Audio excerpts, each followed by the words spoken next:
Days of the week. Hello kiddos. Today we will learn about days of the week in English and Urdu. आओ प्यारे बच्चों, सीखिए उर्दू में हफ्ते के दिनों के नाम।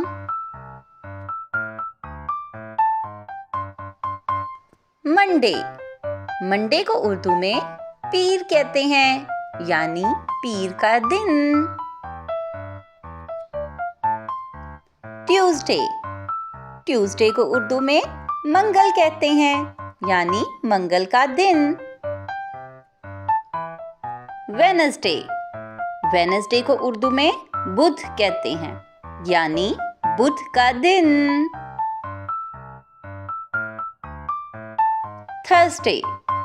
थर्सडे को उर्दू में जुमेरात कहते हैं, यानी जुमेरात का दिन। फ्राइडे।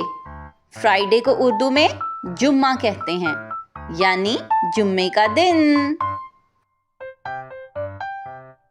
सैटरडे। सैटरडे को उर्दू में हफ्ता कहते हैं, यानी हफ्ते का दिन। संडे। ये it's an of day. Sunday को उर्दू में इतवार कहते हैं। तो प्यारे बच्चों, इस वीडियो को लाइक, शेयर और सब्सक्राइब जरूर करें। Don't forget like, share and subscribe. Bye bye किडूस।